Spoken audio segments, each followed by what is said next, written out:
ನೋಡಿ ಜನ ಯಾರು ಆಗಲ್ಲ ನಾವು ನಿದ್ದೆ ಮಾಡಲ್ಲ ಪ್ರೀತಿ ಪ್ರೇಮ ಪ್ರೇಮ ಪ್ರೀತಿ ಕೆಲಸ ಬರಲ್ಲ ರಾವಣ ರಾವಣ ಧಗ ಧಗ ಧಗ ಧಗ ಧಗ ಧಗ ಧಗ ಧಗ ಹುರಿಯುತ್ತಿದೆ ಹುರಿಯುತ್ತಿದೆ ರಣ ರಣ ರಣ ರಣ ರಣ ಹುರಿಯುತ್ತಿದೆ ಹುರಿಯುತ್ತಿದೆ ರಾವಣ ಹಿಂದೆ ರಾವಣ ರಾವಣ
ನಾನು ಸತ್ಯಜಿತ, ನಾನು ಈ ಊರಿನ ದೊರೆ.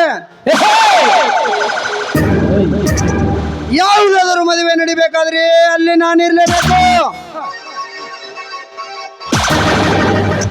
ಯಾವನಾದರೂ ಸತ್ತರು ಕೂಡ ಅಲ್ಲಿ ನಾನಿದ್ದಾಗಲೇ ಅವನ ಅಂತ್ಯಕ್ರಿಯೆಯನ್ನು. ನನ್ನನ್ನು ಕೇಳದೆ ಈ ಊರಲ್ಲಿ ಯಾರು ಯಾವ ಕೆಲಸವನ್ನು ಮಾಡುವುದಿಲ್ಲ. ಮುನಿದರೆ ಮಾರಮ್ಮನ ಗಂಡ, ಇಲ್ಲ ಚಂದೋಳು ಚೆಲುವರ ಮಿಂಡ.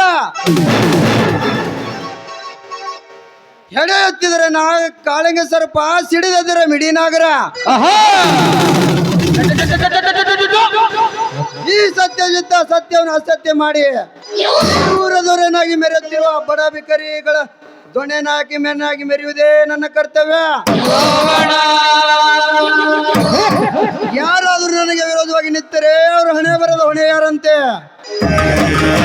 ಅವರ ಸಾವನೇ ಗತಿ, ಅವರ ಪಾಲಿನ ಯಮಧರ್ಮ.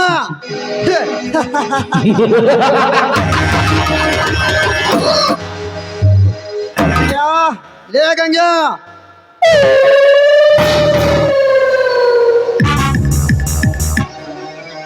ಯಪ್ಪ ದನಿಯರ ಕರೆದ್ರಿ? ಬಸ್ ಸ್ಟ್ಯಾಂಡ್ಗೆ ಹೋಗಿ ಹೇಮಳನ್ನ ಕರೆದುಕೊಂಡು ಬಂದೇನು? ಹೌದ್ರಿ ದನಿಯರ, ಬೆಳಗ್ಗೆನೇ ಹೋಗಿ ಕರ್ಕೊಂಡು ಬಂದಿದ್ರಿ. ಹಾಗಾದ್ರೆ ಎಲ್ಲಿದ್ದಾಳೆ ಹೇಮ ಈಗ? ಅವರು ಈಗ ಅವ್ರ ಗೆಳತಿ ಮನೆಗೆ ಹೋಗಿ ಬರ್ತಾನೆ ಹೋಗ್ಯಾರ ನೋಡ್ರಿ ದನಿಯರ. ಇರ್ಲಿ ಶಿವಣ್ಣ, ಶಿವಣ್ಣನ ಕರೆದುಕೊಂಡು ಬರ್ತಾ ಅಂತ ಹೋದ ಶೆಟ್ಟಿ ಇನ್ನೂ ಬಂದಿಲ್ಲ. ಈ ಮಕ್ಕಳ ಸಮಯದ ಬೆಲೆನೇ ಗೊತ್ತಿಲ್ಲ.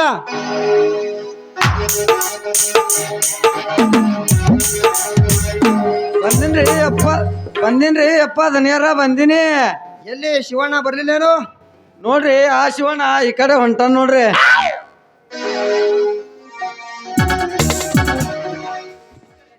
ನಮಸ್ಕಾರ ರೀ ಶ್ರೀಮಂತರೇ. ನಮಸ್ಕಾರ. ಬಾ ಶಿವಣ್ಣ. ಮತ್ತೇನು ಮೊನ್ನೆ ನಿನ್ನ ಹೊಲದಲ್ಲಿ ಮಾತನಾಡೋದಕ್ಕೆ ಏನಾದ್ರು ತಪ್ಪಾಗಿ ತಿಳ್ಕೊಂಡು ಏನು? ಇಲ್ಲ ಶ್ರೀಮಂತರೇ, ಅದು ಒಂದು ವ್ಯವಹಾರ ಅಷ್ಟೇ. ನೀವು ಅಷ್ಟು ನಮ್ಮ ಜಮೀನವನ್ನು ಮಾರಾಟಕ್ಕೆ ಕೇಳಿದಿರಿ, ನಾನು ಅದನ್ನು ಮಾರೋದಿಲ್ಲ ಅಂತ ಹೇಳಿದೆ ಅಷ್ಟೇ. ಅದಕ್ಕೆ ಯಾವ ತಪ್ಪು ತಿಳ್ಕೋಬೇಕು? ಇರ್ಲಿ, ನಿನ್ನ ತಮ್ಮ ಬೆಂಗಳೂರಲ್ಲಿ IAS ಓದಿತ್ತದನಂತೆ. ಹೌದು ಶ್ರೀಮಂತರೇ, IAS ಓದುತ್ತಿದ್ದಾನೆ. ಅಂದರೆ ಮುಂದೆ ಪೊಲೀಸ್ ಅಧಿಕಾರಿ ಆಗೋನೆ? ಓದುತ್ತಿದ್ದ ನನ್ನ ಮ್ಯಾಲ ಅಧಿಕಾರ ಇರ್ತದೇನ್ರಿ ದನಿಯಾರ? ಚಟ್ರಿ, ಅದಕ್ಕೆಲ್ಲ ದೇವರಿದ್ದಾನೆ, ಅವನು ಪ್ರಯತ್ನವನ್ನು ಮಾಡುತ್ತಿದ್ದಾನೆ.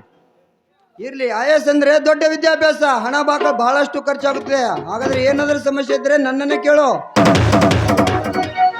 ಇಲ್ಲ ಶ್ರೀಮಂತರೇ, ಇಲ್ಲಿವರೆಗೂ ಆ ದೇವರ ಆಶೀರ್ವಾದದಿಂದ ಯಾವ ಸಮಸ್ಯೆಯೂ ಬಂದಿಲ್ಲ. ಹಾಗೇನಾದರೂ ಬಂದರೆ ನನ್ನ ಪ್ರಾಣವನ್ನೇ ಒತ್ತಿಟ್ಟು ಅವನನ್ನು ಓದಿಸುತ್ತೇನೆ. ವಾಹ್ ವಾಹ್, ಎಂತ ಅಣ್ಣ ತಮ್ಮಂದರ ಪ್ರೀತಿ. ಎಲ್ಲರೂ ಹೀಗೆ ಇದ್ರೆ ಜಗತ್ತಿನಲ್ಲಿ ದಾಯಾದಿ ಎಂಬ ಶಬ್ದಕ್ಕೆ ಜಾಗವಿಲ್ಲ. ಹಾಗೇನಂದ್ರೆ ಅವನಿಗೆ ಸಮಸ್ಯೆ ಇದ್ರೆ ನನ್ನನ್ನು ಕೇಳು, ನಾನು ನಿನಗೆ ಸಹಾಯ ಮಾಡುತ್ತೇನೆ. ಹಾಗೇನಾದರೂ ಬಂದ್ರೆ ನೋಡೋಣ ಶ್ರೀಮಂತರೇ. ಏ ತಮ್ಮ ಶಿವಣ್ಣ, ನಮ್ಮ ದನಿಯಾರು ಸಹಾಯ ಮಾಡೋದ್ರಾಗ ಎತ್ತಿದ ಕೈಯಪ್ಪ ತಮ್ಮ. ರೀ ಸೆಟ್ರ, ಇದನ್ನೇ ಬಿಡಿಸಿಳ್ಬೇಕೇನ್ರಿ ಅವ್ರಿಗೆ? ಶಿವಣ್ಣ, ನಿನ್ನ ಜಮೀನು ವಿಚಾರ ಏನಾಯ್ತು? ಶ್ರೀಮಂತರೇ, ಅದು ನಮ್ಮ ಹಿರಿಯರ ಆಸ್ತಿ. ನಾನು ಅದನ್ನು ಮಾರುವುದಿಲ್ಲ. ನೀವು ಬೇರೆ ಭೂಮಿಯನ್ನು ನೋಡಿಕೊಳ್ಳಿ. ಹಠವಾದರೂ ಹಠ ಸಾಧಿಸುವುದೇ ಸತ್ಯಚಿತ್ತನ ಕೆಲಸ. ಮನಸ್ಸು ಮಾಡಿದ ಹೆಣ್ಣು ಹೊನ್ನು ಮಣ್ಣು ಇವು ಮೂರು ಯಾವತ್ತಿನೂ ಬಿಟ್ಟಿಲ್ಲ, ಇನ್ನು ಮುಂದೇನೂ ಬಿಡುವುದೇನಿಲ್ಲ. ಅಂದ್ರೆ ನಿಮ್ಮ ಮಾತಿನ ಅರ್ಥ? ನೋಡು ಶಿವಣ್ಣ, ಸುಮ್ಮನೆ ಹಠ ಮಾಡ. ನಿನ್ನ ಭೂಮಿಗೆ ಎಕರೆಗೆ 10,000 ರೂಪಾಯಿ ಯಾರು ಕೊಡ್ತಿಲ್ಲ. ಅಂಥದ್ರಲ್ಲಿ ನಾನು ನಿನ್ನ ಎಕರೆಗೆ 2 ಲಕ್ಷ ರೂಪಾಯಿ ಕೊಡ್ತೀನಿ. ಸುಮ್ಮನೆ ಒಪ್ಪಿಕೊಂಡು ಜಮೀನನ್ನು ಬಿಟ್ಟು ಬಿಡು. ದನಿಯಾರ, ನಿಮ್ಮ ತಲೆಗಿಲಿ ಕೆಟ್ಟೈತೇನ್ರಿ? ಆ ಭೂಮಿಗೆ ಅಷ್ಟೊಂದು ಹಣ ಯಾರು ಕೊಡ್ತಾರ್ರಿ ದನಿಯಾರ? ಶ್ರೀಮಂತರೇ, ನೀವು 10 ಲಕ್ಷ ರೂಪಾಯಿ ಕೊಟ್ಟರು ನಾನು ಆ ಜಮೀನನ್ನು ಬಿಟ್ಟು ಕೊಡೋದಿಲ್ಲ. ಯಾಕೆ ಅಂದರೆ ಆ ಭೂಮಿಯ ಋಣ ನಮ್ಮ ಮೇಲಿದೆ. ಆ ಭೂಮಿಯಲ್ಲಿ ಬೆಳೆದ ಅನ್ನದ ರಕ್ತ ನಮ್ಮ ಮೈಯೊಳಗೆ ಹರಿಯುತ್ತದೆ. ಈ ಹಠ ಸರಿಯಿಲ್ಲೋ ತಮ್ಮ ಶಿವಣ್ಣ. ನೋಡು ಶಿವಣ್ಣ, ಸುಮ್ಮನೆ ಹಠ ಮಾಡಬೇಡ. ನಿನಗೆ ಏನ ಬೇಕು ಕೇಳು. ನಿನ್ನ ತಮ್ಮನಿಗೆ ನೌಕರಿ ಬೇಕಿ? ಅದು ಅಲ್ಲದೆ ನೀನು ಕೈ ಮಾಡಿ ತೋರಿಸಿದ 10 ಎಕರೆ ಜಮೀನು ಕೊಡ್ತೀನಿ. ಸುಮ್ಮನೆ ಒಪ್ಪಿಕೋ. ಇಲ್ಲ ಶ್ರೀಮಂತರೇ, ನನ್ನ ತಲೆ ಬಿತ್ತರೂ ಆ ಜಮೀನನ್ನು ನಿಮಗೆ ಬಿಟ್ಟು ಕೊಡುವುದಿಲ್ಲ. ನೋಡು ಶಿವಣ್ಣ, ನನ್ನ ಕೆಲಸಕ್ಕೆ ಅಡ್ಡಿ ಆದರೆ ನಾನು ಜೀವ ತೆಗೆಯಲು ಎಂದು ಸರಿಯುವುದಿಲ್ಲ. ತಡ್ರಿ ದನಿಯಾರ, ನೀವ್ ಯಾಕೆ ಸಿಟ್ಟು ಮಾಡ್ಕೊಳಕತ್ತೀರಿ? ತಮ್ಮ ಶಿವಣ್ಣ, ಹ್ಞೂ ಅನ್ನು ಬಾಳೆ ಬಂಗಾರ ಆಗ್ತದ ನೋಡಿ ನಿಂದು. ಇಲ್ಲ ಸೆಟ್ರಿ, ಈ ಕೆಲಸ ನನ್ನಿಂದ ಸಾಧ್ಯವಿಲ್ಲ. ನನ್ನ ತಲೆ ಬಿದ್ದರೂ ಆ ನನ್ನ ಜಮೀನನ್ನು ನಿಮಗೆ ಬಿಟ್ಟು ಕೊಡುವುದಿಲ್ಲ. ನೋಡು ಶಿವಣ್ಣ, ನನ್ನ ಸ್ನೇಹ ಬೆಳೆಸಿದ್ರೆ ನಾನು ಜೀವವನ್ನು ಕೊಡುತ್ತೇನೆ.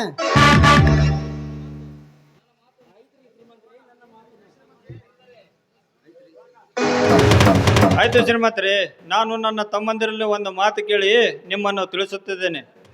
ನಾನು ಹೋಗಿ ಬರುತ್ತೇನೆ ಶ್ರೀಮಂತರೇ.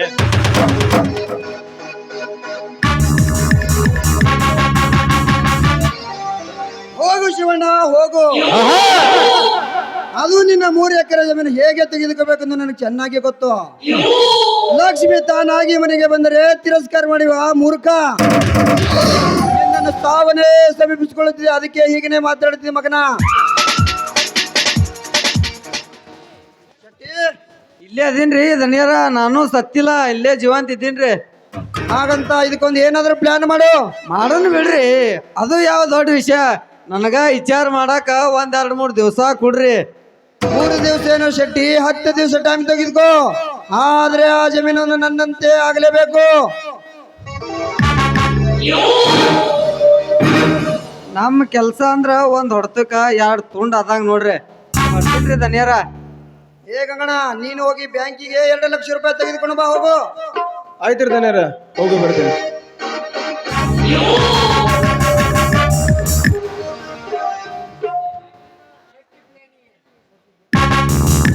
ನಿನ್ನ ಪ್ಲಾನ್ ಏನಂತೆ? ಆ ಜಮೀನು ನನ್ನಂತ ಆದ್ರೆ ನಾನು ನಿನಗೆ ಕೇಳೋದನ್ನ ಕೊಡ್ತೀನಿ.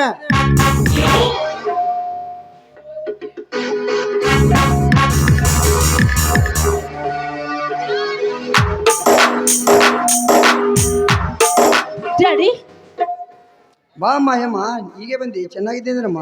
ಡ್ಯಾಡಿ, ನಾನು ಬೆಳಗಿಂದ ಬಂದುಬಿಟ್ಟೆ. ಏನೋ ನಿಮ್ಮ ಆಶೀರ್ವಾದದಿಂದ ನಾನು ಚೆನ್ನಾಗಿದ್ದೇನೆ. ಅಂದಹಾಗೆ ಡ್ಯಾಡಿ, ನೀವು ಹೇಗಿದ್ದೀರಾ? ನನಗೆ ನಿಂದೆ ಒಂದು ಚಿಂತೆ ಅಮ್ಮ. ನನಗಿರೋಳು ನೀನು ಒಬ್ಬಳೆ ಮಗಳು. ನೀನು ಚೆನ್ನಾಗಿದ್ರೆ ನನಗೆ ಅದಕ್ಕಿಂತ ಸಂತೋಷ ಏನಿದೆಮ್ಮ. ಏನ್ ಡ್ಯಾಡಿ ಇದು? ನನ್ನ ಮೇಲೆ ನೀವು ಎಷ್ಟೊಂದು ಪ್ರೀತಿ ಇಟ್ಟುಕೊಂಡಿದ್ದೀರಲ್ಲ. ನಾನು ಪೂರ್ವ ಜನ್ಮದ ಪುಣ್ಯ ಮಾಡಿದ್ದೇನೆ ಕಾಣೆ. ನೋಡು ಹೇಮ, ನೀನು ವಿದ್ಯಾವಂತ ಆಗಬೇಕು. ನೀನು ವಿದ್ಯಾವಂತ ಆದರೆ ನಾನು ಘನತೆಯನ್ನು ಬೆಳೆಯುವುದು.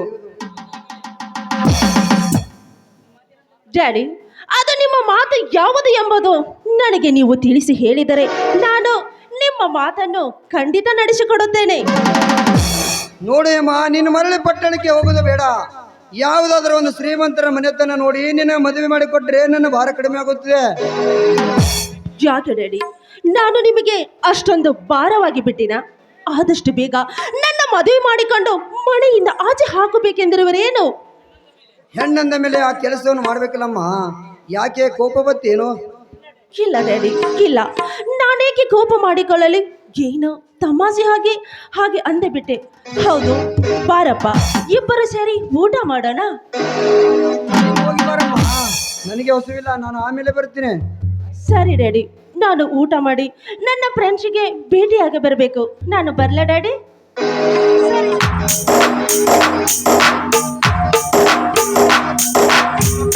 ಹೋಗಿ ಬರಮ್ಮ, ಹೋಗಿ ಬಾ. ನಾನು ಈ ಊರಲ್ಲಿ ಮತ್ತೊಂದು ಸರ ಫ್ಯಾಕ್ಟ್ರಿ ಕಟ್ಟಿಸಿ ತಿಂಗಳಿಗೆ 50,000 ರೂಪಾಯಿ ಸಂಬಳ ಗಳಿಸೋದು.